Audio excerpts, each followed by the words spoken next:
G channel ప్రేక్షకులందరికీ నమస్కారం. నేను రేవతి దేదీప్య. ఇప్పుడు గ్రామ దేవతలు అనే అంశం మీద అనేక విషయాలను తెలుసుకుందాం. సృష్టిలోని ప్రతి అణువు పరమాత్మను దర్శించుకోవచ్చని మన భారతీయ సనాతన ధర్మం చెబుతోంది. ఆఖరికి ప్రాణం లేని చెట్టు, పుట్ట, రాయి, రెప్పలో కూడా మనం భగవంతుణ్ణి పూజించగల శక్తి భారతీయ తత్వంది. దేహో దేవాలయ ప్రోక్తః అన్నట్లుగా మన దేహం జీవాత్మకు ఆలయమైనది. పూజా మందిరం లేని ఇల్లు, గ్రామాల్లో ఆలయం లేని ఊరు ఉండదు.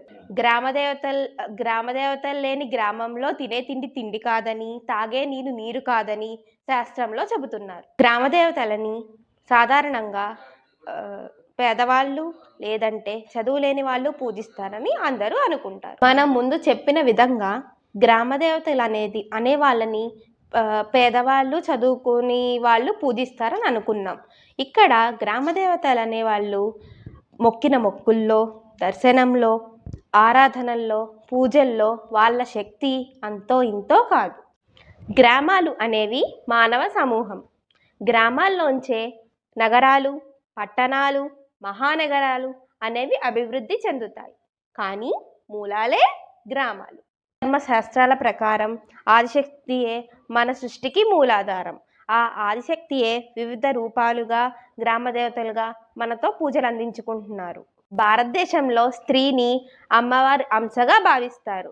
అందుకే ఊరి పొలిమేరల్లో అమ్మవారు కొలువై ఉంటారు. అందుకే గ్రామదేవతలు ఎంతో శక్తివంతంగా ఉగ్ర రూపాలుగా ఉంటారు. పూర్వపు రోజుల్లో గ్రామదేవతలకి గుళ్ళు, గోపురాలు, దేవాలయాలు ఉండేవి కావు. అప్పుడైతే మహావృక్షాల కింద చెట్టు మొదట్లో పసుపు కుంకుమ అద్ది ఎంతోమంది ఆరాధించి పూజించి సకల చరాచర సృష్టికి మూల కారకురాలు అమ్మే.